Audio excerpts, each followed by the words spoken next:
तव कथामृतं तप्तजीवनं कविभिरीडितं कल्मषापहं श्रवणमङ्गलं श्रीमदाततं विगणन्ति ये भूरिदा जना।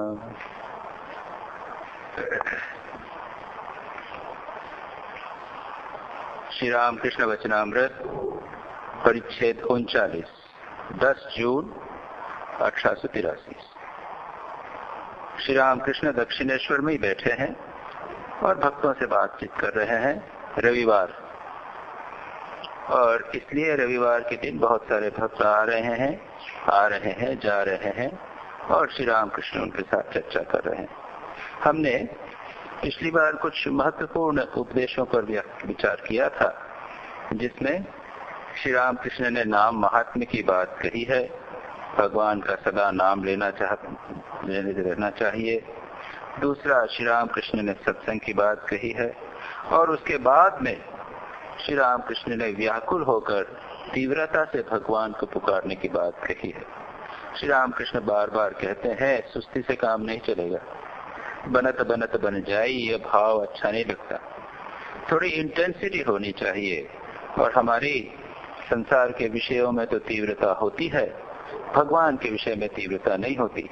यह बात भी श्री रामकृष्ण कई बार कहते हैं। अब हम इसके आगे का पाठ करते हैं।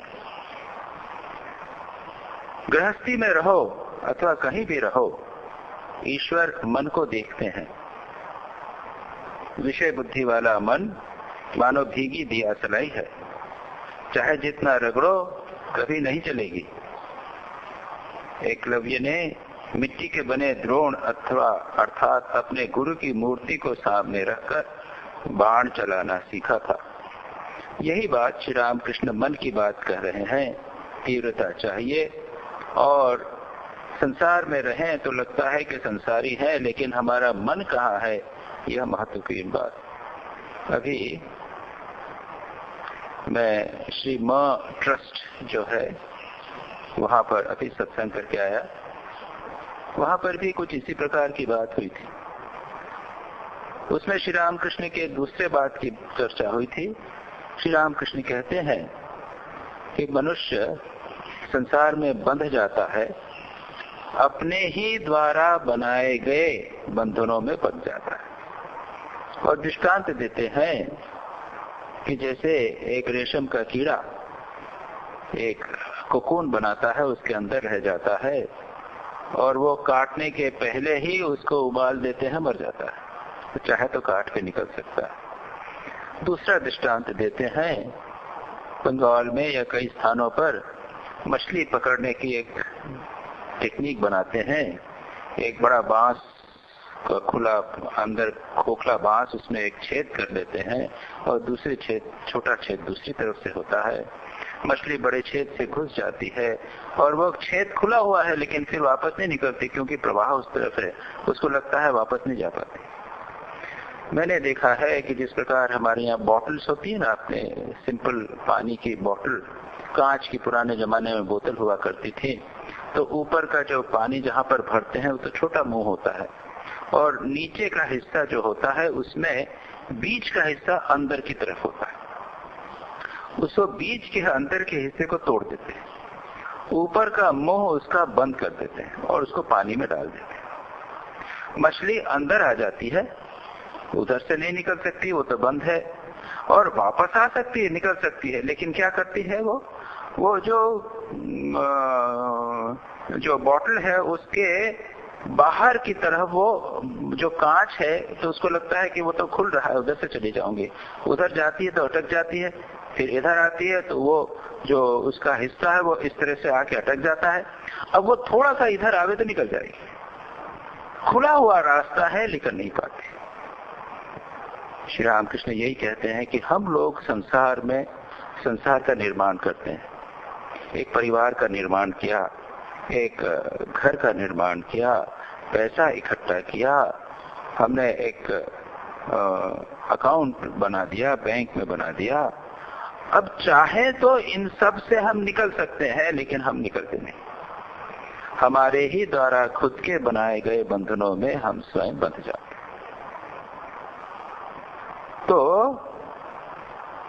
अब निकलने का अर्थ क्या?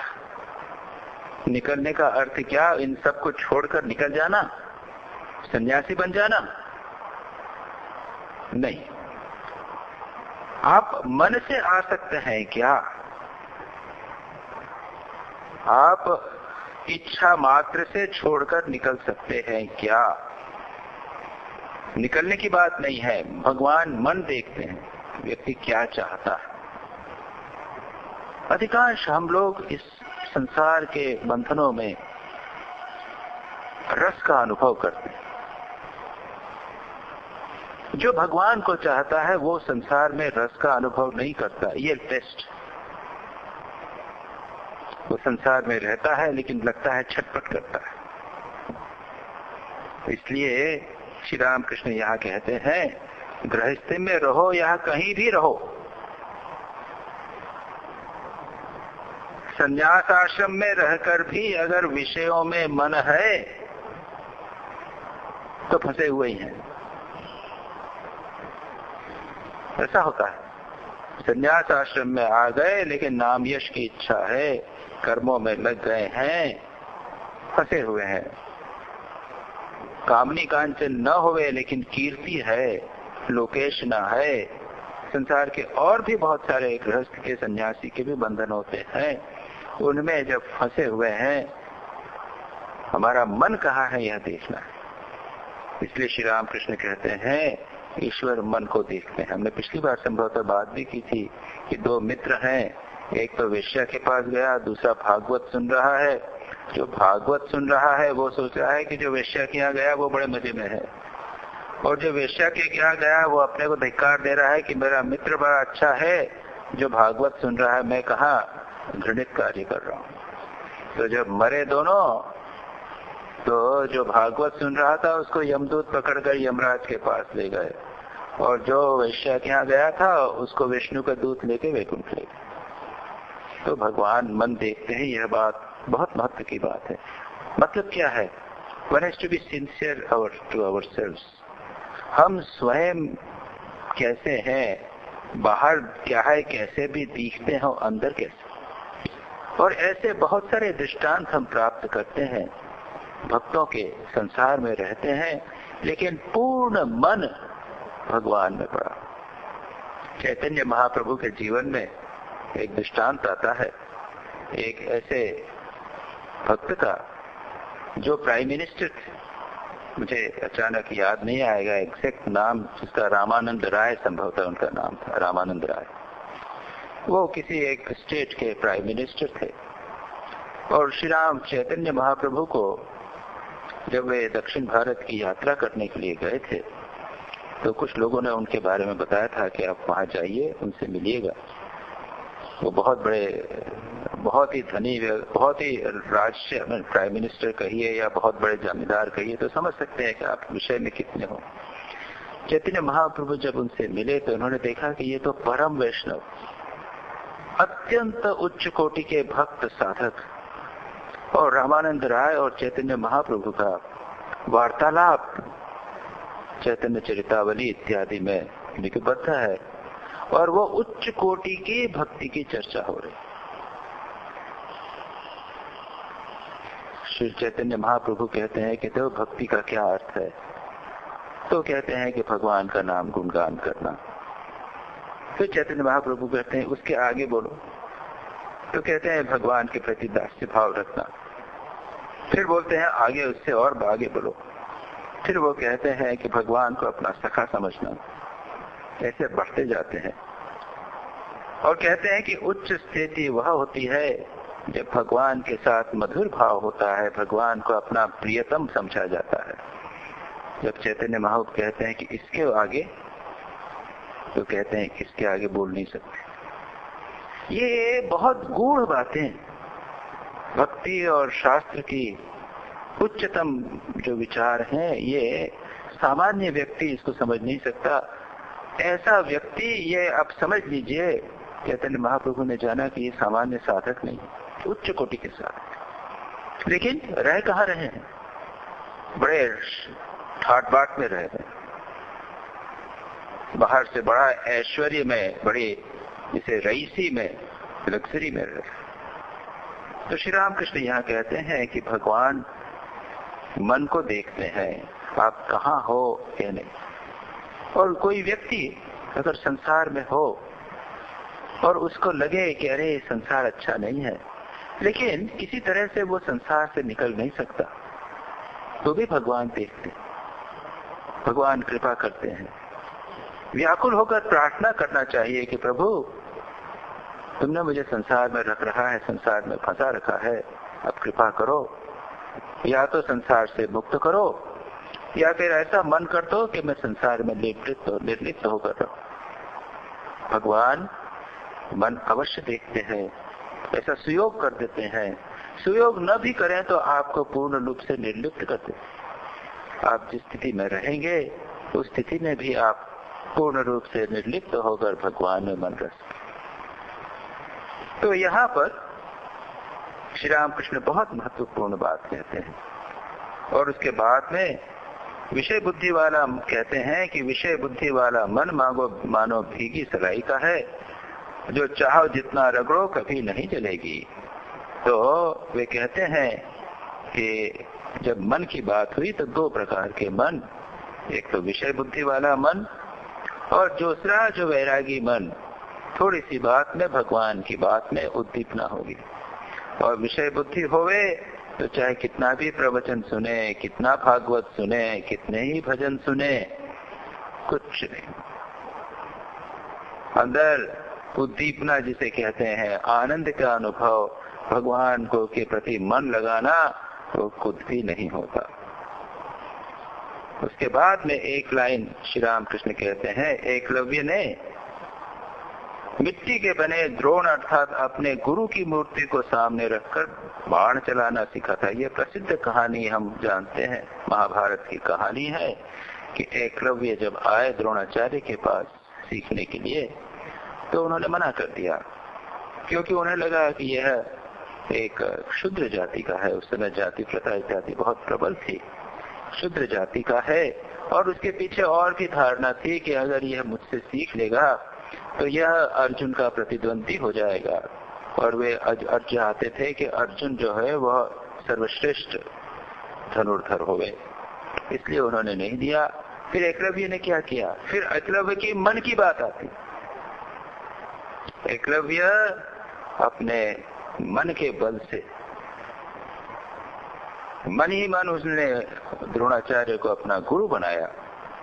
बाह्य गुरु न होते हुए भी मन से गुरु बनाकर वो एक महान धनुर्धर हो गया।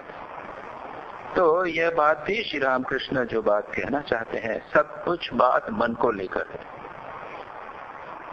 आप मन को कैसे टैकल करते हो, मन आपके साथ कैसा व्यवहार करता है, आप मन को कैसा संयत करते हो, यह आप पर निर्भर करता है। मुख्य बात है हम कितने सिंसियर हैं, हम अपने आप के प्रति कितने ईमानदार हैं, ये बहुत महत्व की बात है। उसके बाद श्री रामकृष्ण एक दूसरी बात कहते हैं, और निश्चय ही मास्टर महाशय ने ये थोड़े से पॉइंट्स लिख लिए होंगे, मन में पॉइंट लिख लिए होंगे, घर जाकर उनको अपना लिख लिया है। लंबी बात हुई होगी लेकिन पॉइंट्स लिखे हुए हैं बस।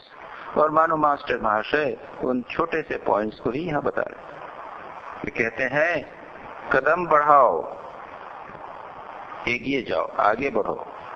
ये एक श्री रामकृष्ण का, एक तो व्याकुलता की बात, बार बार व्याकुलता की बात कहते हैं, भगवान का नाम गुणगान करने की बात कहते हैं, तीव्रता की बात कहते हैं।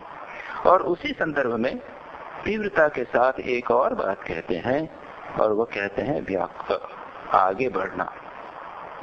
आध्यात्मिक जीवन में बहुत सारी श्रेणियां हैं, बहुत सारी स्टेप्स हैं, एक के बाद एक ऊपर। जैसे एक लड़का पढ़ता है तो पहले मैट्रिक करता है, उसके बाद +2 करता है, उसके बाद BA करता है, उसके बाद MA करता है, उसके बाद PhD करता है। इस प्रकार से आध्यात्मिक जीवन में भी, और इसका वर्णन आपको वेदांत में मिल जाएगा, आपको जैन धर्म में मिल जाएगा। स्वामी यतीश्वरानंद जी की पुस्तक मेडिटेशन एंड स्पिरिचुअल लाइफ, उसमें उन्होंने चार्ट बनाया है, स्पिरिचुअल अनफोल्डमेंट, आध्यात्मिक विकास के स्तर कैसे विकास एक एक करके स्तर होता है, कैसे आगे हम बढ़ते हैं, जो लोग साधक हैं उसको ये अच्छी तरह समझ सकते हैं। तो श्री रामकृष्ण कहते हैं यहाँ पर कि इसी प्रकार से आध्यात्मिक जगत में जैसे आप बिजनेस में भी एक छोटी फैक्ट्री डाली, पैसा कमाया, उसके बाद बड़ी फैक्ट्री डाली, दूसरी फैक्ट्री डाली, मुनाफा कमाया, 1 लाख रुपया मुनाफा, 5 लाख रुपया मुनाफा, 1 करोड़ रुपया मुनाफा, आगे बढ़ते जा रहे हैं, कहीं रुक नहीं रहे, कदम बढ़ाओ। आध्यात्मिक जीवन में भी एक कदम बढ़ाने की बात है। श्री रामकृष्ण दृष्टांत देते हैं, एक लकड़हारा, उनके पास एक ब्रह्मचारी जी आए, लकड़हारा ने उनकी बहुत सेवा शुश्रूषा की, उनको रखकर उसको घर पर ठहराया, खिलाया पिलाया, और जब जाने लगे तो उसने कहा कि प्रभु जी आशीर्वाद दीजिए, कुछ उपदेश दीजिए, और तो क्या मांगता। उन्होंने कहा कि अरे लकड़हारे थोड़े आगे बढ़ जाओ। तो फिर कहानी है कि वो आगे गया, उसने सोचा कि उन्होंने कहा आगे बढ़े, तो कहाँ बढ़े, वो जंगल में था, जो जंगल से लकड़ी काटता था उसके आगे बढ़ा, तो देखा कि वहां चंदन का जंगल मिल गया, वाह, मालामाल हो गया। कुछ दिनों तक कहा कि देखो उनकी कृपा से मुझे चंदन का जंगल मिल गया। फिर कहा कि ब्रह्मचारी जी महाराज ने, गुरु ने तो मुझे आगे बढ़ने को कहा था, चंदन के जंगल तक आने की बात तो नहीं कहती। आगे गया और तो वहां पर चांदी की खान मिली, सोने की खान मिली, हीरे जवाहरात की खान। कहीं भी हमें आज जीवन में रुकना नहीं है। आध्यात्मिक जीवन, संसार के जीवन में कोई रुकना नहीं चाहता। आप लोग प्रगति करना चाहते हैं, कोई भी बिजनेस मैन वह ये नहीं सोचता है कि मुझे जितना मुनाफा मिल रहा है उतना ही मिले, उससे ज्यादा नहीं मिले। कोई करता है क्या? कोई भी प्लेयर नहीं सोचता है कि मैंने एक रिकॉर्ड बनाया तो यहीं पर संतोष हो जाए, मैं कहता है कि और दूसरा रिकॉर्ड बनाऊंगा। कोई भी रुकना नहीं चाहता। आध्यात्मिक जीवन में भी हमने कभी भी सोचना नहीं, कभी रुकने का प्रयत्न नहीं करना। हमेशा मन में ये रहना चाहिए, और इसके आगे क्या है और आगे क्या है। दर्शन हो रहा है, श्री रामकृष्ण कहते हैं इसके बाद में हो तो हुआ तो एक ज्योति दर्शन हो गया। ध्यान कर रहे हैं, भगवान का रूप का दर्शन हो गया। श्री रामकृष्ण स्वयं कहते हैं एक आध रूप दर्शन हो गया, उससे मत सोच लो कि सब हो गया। लेकिन अधिकांश हम लोग इतने अधम अधिकारी हैं, हम इतने हीन साधक हैं, थोड़ा सा कुछ हुआ, थोड़ी सी उद्दीपना हुई, थोड़ा सा आनंद आ गया, थोड़ा सा एक आध दर्शन हो गया, रिलैक्स्ड फील होने लग गए, हाँ बड़ा अच्छा, हमने कुछ प्राप्त कर लिया। अरे ये तो कुछ नहीं है, ये तो जरा सा एक माइलस्टोन है, बस उसके आगे तो बहुत लंबा रास्ता है। थोड़े से एक स्थान पर आ गए, अच्छा सा बगीचा दिख गया, वहां रुक गए। अरे बाबा तुम तो और आगे जाना है, बहुत सुंदर एक वाटरफॉल आएगा और अच्छा सीनरी आएगा। हम नहीं रुकना चाहते, हम रुक जाना चाहते। तो जिस प्रकार संसार में कहीं रुकना नहीं चाहिए, उसी प्रकार श्री रामकृष्ण कहते हैं आध्यात्मिक जीवन में भी बढ़ना है। स्वामी यतीश्वरानंद जी ने जिस चार्ट की बात मैंने अभी कही, spiritual unfoldment, chart of spiritual, आध्यात्मिक विकास का क्रम, उसमें लास्ट लाइन लिखी है, there is no limit to spiritual experience. आध्यात्मिक जीवन में कोई लिमिट, कोई वो नहीं है, कहीं रुकते नहीं। There is no limit to spiritual experience. बढ़ते चले जाना है, बढ़ते चले जाना। इसके बाद में अब श्री रामकृष्ण दूसरी बात कहते हैं, और जैसा मैंने कहा संभवतः मास्टर महाशय ने कुछ छोटी छोटी बातें लिखी, वो किस संदर्भ में बोला, एक के बाद एक दूसरी, लगता है कि एक घटना के बाद एक उपदेश के साथ दूसरे उपदेश का कोई मेल नहीं। तो श्री रामकृष्ण कहते हैं कि जो लोग अज्ञानी हैं वे मानो मिट्टी की दीवार वाले कमरे के भीतर हैं। भीतर रोशनी नहीं है और बाहर किसी चीज को भी नहीं देख सकते। ज्ञान प्राप्त करके जो लोग संसार में रहते हैं वे मानो कांच के बने कमरे के भीतर हैं। भीतर रोशनी, बाहर भी रोशनी, भीतर की चीजों को भी देख सकते हैं और बाहर की चीजों को भी देख सकते हैं। ये श्री रामकृष्ण कह रहे हैं। और अगर हम एक कदम बढ़ाव के साथ में लकड़हारे के बात साथ ले तो कुछ इसका संदर्भ मिल जाता है।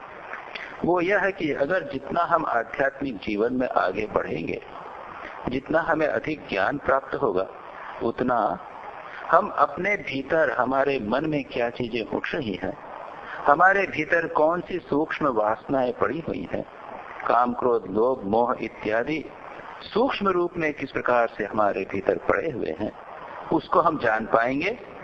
और बाहर जगत में भी हम देख समझ पाएंगे कि लोग किस दृष्टि से कार्य कर रहे हैं, ये संसार किस ओर चला जा रहा है, लोग क्यों कष्ट पा रहे हैं, संसार में स्ट्रेस एंड स्ट्रेन, ये तनाव और लोगों के जीवन में अशांति क्यों है, ये सब हम और अधिक आसानी से समझ पाएंगे। जैसे जैसे हम आध्यात्मिक बनते चले जाते हैं, वैसे वैसे हमारी दृष्टि स्पष्ट और स्पष्टतर होती जाती है, स्वयं के संबंध में और बाहर के जगत के संबंध में। क्या करना चाहिए, क्या नहीं करना चाहिए, क्या ठीक है, क्या ठीक नहीं है, क्या दृष्टिकोण हमारा होना चाहिए, लोगों का क्या दृष्टिकोण है, हमारे क्या दोष हैं, संसार में किस प्रकार से लोग चल रहे हैं, ये सारी बातें अधिक आसानी से समझ में आती। कहते हैं भीतरी रोशनी बाहर भी रोशनी, भीतर की चीजों को भी देख सकते हैं, बाहर की चीजों को भी देख सकते हैं। भगवान गीता में रजोगुण, सत्वगुण और तमोगुण, इन तीनों के लक्षण कई प्रकार से बताते हैं। एक स्थान पे वे कहते हैं कि जहां पर यथा प्रकाशम उपजायते सर्वद्वारेषु देहेस्मिन् यथा प्रकाशम उपजायते ज्ञानम यथा तथा विद्यात् सत्वम विवृद्धम सत्वमित्युत। अर्जुन से कहते हैं कि जब प्रमाद मोह आलस्य होवे, मन डल है, पढ़ने की इच्छा नहीं हो रही है, मन जो है वो कहीं मोह से, गलत धारणाओं से या कहीं आसक्ति में फंसा हुआ है, प्रमाद मोह, और हम केयरलेस हैं, जो काम करते हैं वो ठीक से एकाग्रता से नहीं कर पा रहे, तब समझो कि यह तमोगुण बढ़ गया है। लोभ प्रवृत्ति आरंभ, लोभ है, प्रवृत्ति है, मन छटपट कर रहा है, तब समझो कि रजोगुण बढ़ गया है।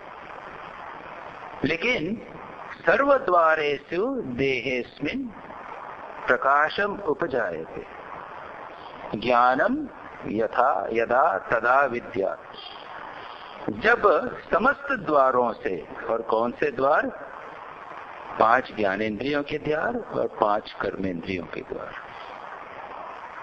इन ज्ञानेंद्रिय और कर्मेंद्रिय रूपी जो द्वार हैं, ये ऑरिफिस हैं, इनमें जब प्रकाश आ जावे और ज्ञान आ जावे, जब इंद्रियां सतेज हो जावे, मन सतेज हो जावे, अंदर बाहर की बातों को मन समझने लग जावे, तब हमें जानना चाहिए कि हम प्रकाशम उपजायते, तब समझना चाहिए कि सत्वगुण की वृद्धि हुई।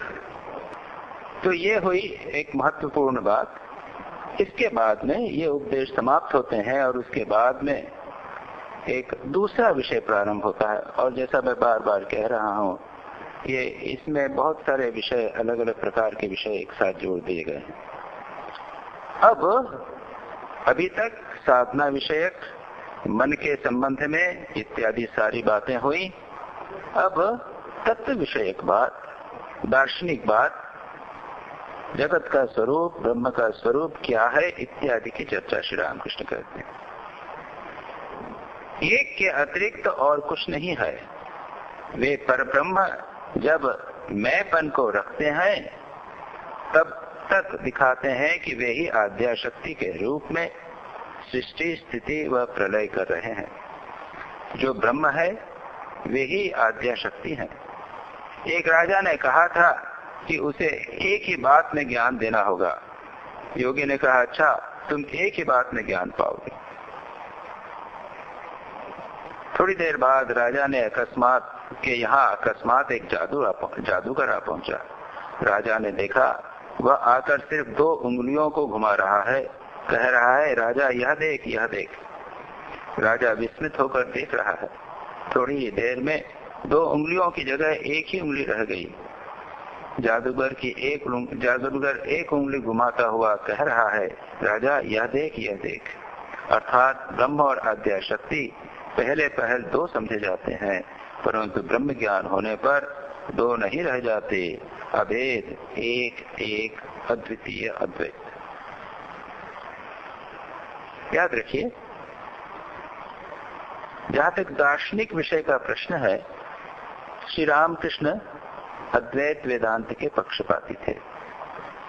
उन्होंने स्वयं तोतापुरी महाराज के उपनिर्देशानुसार अद्वैतवाद वेदांत की साधना की थी और उसका जो चरम लक्ष्य है निर्विकल्प समाधि, उसे उन्होंने प्राप्त किया था, यह सब हम जानते हैं।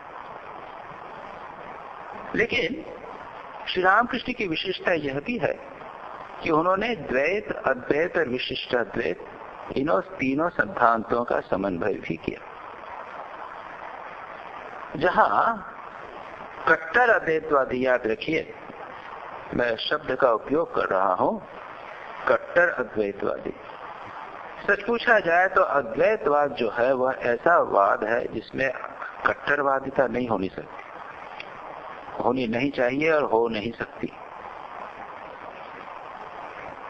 अद्वैतवाद ऐसा सिद्धांत है कि जिसमें अन्य सिद्धांतों को स्थान है।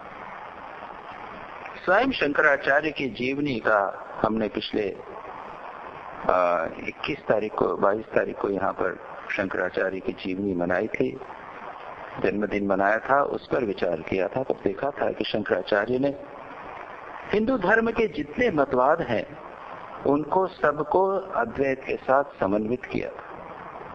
कर्मकांड का भी कोई स्थान है, उपासना का कोई स्थान है, ज्ञान का कोई स्थान है कि नहीं है, ये सब उन्होंने किया। उन्होंने मूर्ति पूजा की स्थापना की, अलग अलग स्थानों पर जाकर मंदिर बनवाए, जबकि वह अद्वैत वेदांती हैं जो कहते हैं कि सब जगत मिथ्या है। तो एक स्तर पर वे कहते हैं सब मिथ्या है, लेकिन आप जिस स्तर पर हो उसके अनुसार आपको एक मूर्ति की आवश्यकता है, तो उसकी पूजा कीजिए ना। स्वयं शंकराचार्य ने किया। इतने सुंदर सुंदर स्तोत्र उन्होंने रचना किए हैं, भक्ति के स्तोत्र, अन्नपूर्णा स्तोत्र, विष्णु षटपदी स्तोत्र, पढ़कर आनंद हो जाता है, मन गदगद हो जाता है, भक्ति से मन भर जाता है। तो भक्ति का, कर्मकांड का की कहीं उपेक्षा नहीं की गई, लेकिन उनको विभिन्न स्थान दिए गए। श्री रामकृष्ण भी बड़े उनको हनुमान जी का वह कथन बहुत प्रिय था। जब भगवान राम हनुमान जी से पूछते हैं कि हनुमान तुम मुझे किस दृष्टि से देखते हो, और तब हनुमान जी वो प्रसिद्ध श्लोक कहते हैं, देह बुद्ध्या तु दासो हम, जीव बुद्ध्या त्वदंशकः, आत्म बुद्ध्या त्वमेवाहम इति में धिष्ठिता मति ही। जब मैं अपने आप को देह समझता हूँ तब मैं आपका दास हूँ, आप स्वामी। जब मैं अपने आप को जीव समझता हूँ, यानी एम्बॉडीड सोल, देह मन के साथ में आत्मा जुड़ा हुआ, तब आप है पूर्ण और मैं हूँ अंश। जिस प्रकार इस शरीर का एक अंग है, उंगली है, अंगूठा है, नाक कान है, उसी प्रकार परमात्मा जो है वह पूर्ण है, हर हम उनके छोटे छोटे अंश। और जब मैं अपने आप को शुद्ध चैतन्य आत्मा समझता हूँ तब मैं और आप एक ही हो जाते हैं। श्री रामकृष्ण भी कहते हैं कि जब तक हमारा अहंकार है, जब तक हमारा सेपरेट मैं बना हुआ है, तब तक हमें ब्रह्म को तो स्वीकार करना पड़ेगा, लेकिन उसके साथ में शक्ति को भी स्वीकार करना। क्यों? क्योंकि इस मैं की उत्पत्ति आखिर हुई कैसे? मैं कब तक रहेगा? मैं जो हूँ तो मैं शरीरधारी जीव हूँ, इसका जन्म तो हुआ। अगर मैं इस शरीर में रहता हूँ तो बाहर जो जगत है वह भी तो सत्य है। इस जगत की उत्पत्ति कैसे हुई, जगत का स्थिति कैसे हो और जगत का लय कैसे होगा, इत्यादि बातें भी तो मुझे सोचनी पड़ेंगी, और इसके लिए मुझे एक ऐसी सत्ता को स्वीकार करना पड़ेगा जो जगत की सृष्टि स्थिति और लय करता है या करती है। इसी को वेदांत भी कहता है, जो कहता है कि ईश्वर जगत की सृष्टि स्थिति प्रलय करने वाला ईश्वर है। श्री रामकृष्ण कहते हैं जगत की सृष्टि स्थिति और प्रलय करने वाली है आद्या शक्ति, ब्रह्म की ही शक्ति है। दोनों अभेद है और भेद भी है। जब वे जगत की सृष्टि स्थिति और प्रलय करती है तब मैं कहता हूँ माँ काली, और जब वे कुछ नहीं करती तब ब्रह्म। तो जब तक हम एक एम्बॉडीड बीइंग है, अपने आप को सत्य समझते हैं, इस जगत को भी सत्य समझते हैं, तब तक हमें शक्ति को स्वीकार करना है। और श्री रामकृष्ण उसे समझाने के लिए एक छोटी सी कहानी बताते हैं कि एक जादूगर राजा के पास गया। पहले उसने कहा ये देखो देख ले राजा, ये देख देख देख। दो यानी क्या? एक ब्रह्म और एक शक्ति, द्वैत, दो रियलिटी, एक रियलिटी नहीं। जब तक यह सत्य है तब तक सत्य।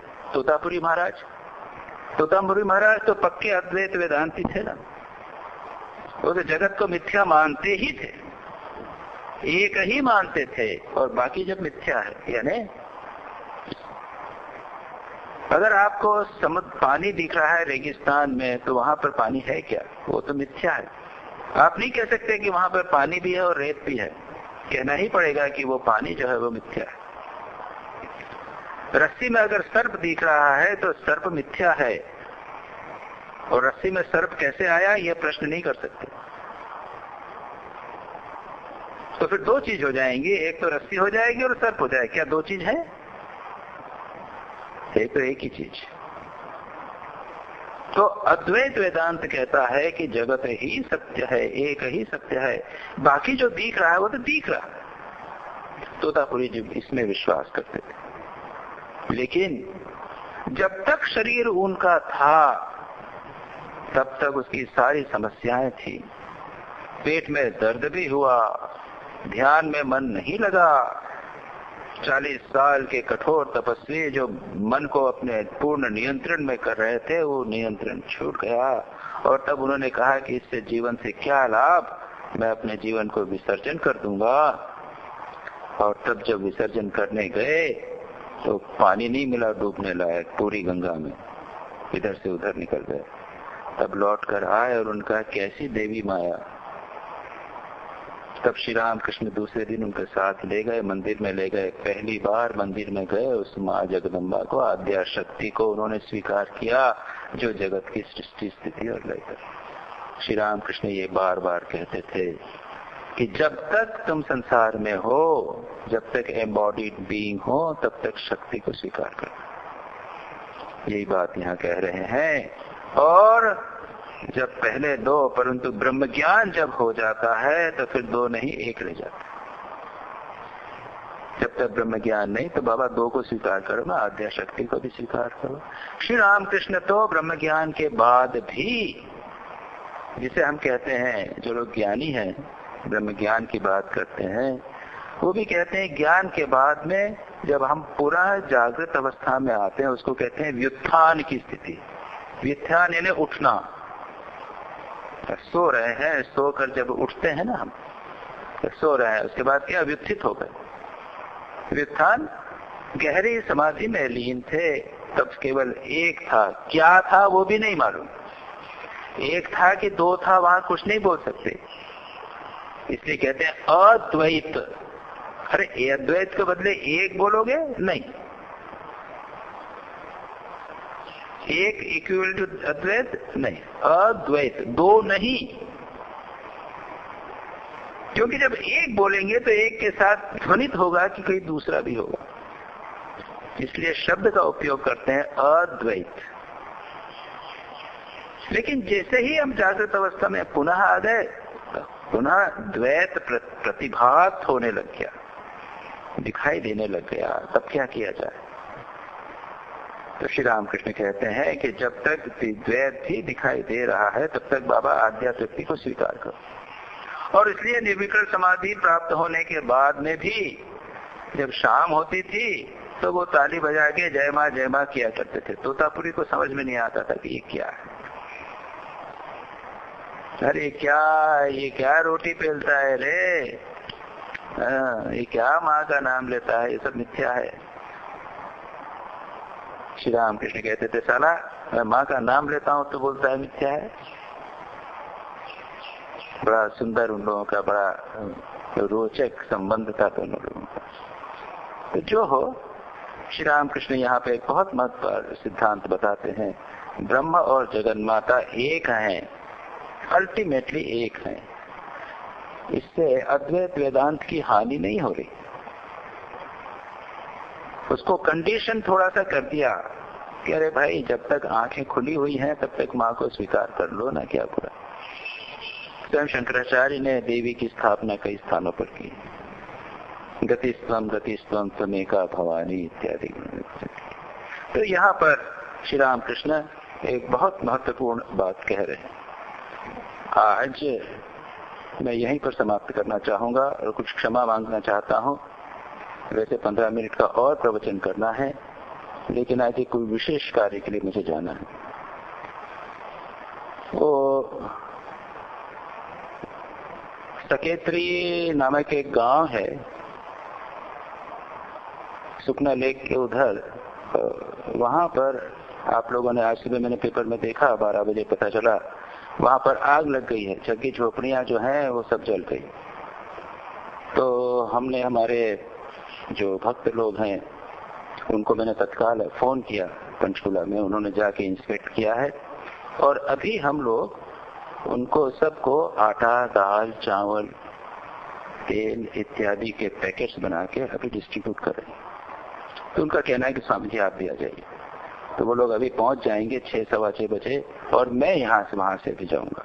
देर हो जाएगी इसलिए क्योंकि कहा है कि 6:45 और 7 के बीच मुझे वहां पहुंचना है, इसलिए मैं यहाँ अभी काम बंद करके प्रैक्टिकल वेदांत, ये तो थियोरेटिकल वेदांत, प्रैक्टिकल वेदांत करने के लिए जाना चाहता हूँ, आपसे अनुमति चाहता हूँ। दूसरी बात, अगर आपके पास किसी के पास कार है क्या, कोई कार में मुझे लिफ्ट दे देंगे? चलिए फिर, आपको रास्ता भी मालूम है उधर से अपने सुखना के पास से, या आगे चलते हैं, रास्ता है? ठीक है तो फिर चलें। हम लोग कुछ जाम बिस्किट भी वगैरह सब ले जाना है और चलते हैं, हो जाता है वहां पे। ठीक, विदिन अबाउट 15-20 मिनट लग जाएगा पहुंचने में। निरंजनम नित्यमनंत रूपम भक्तानुकंपाधृत विग्रहं वै ईशावतारं परमेशमिद्यं तं रामकृष्णं शिरसा नमामः।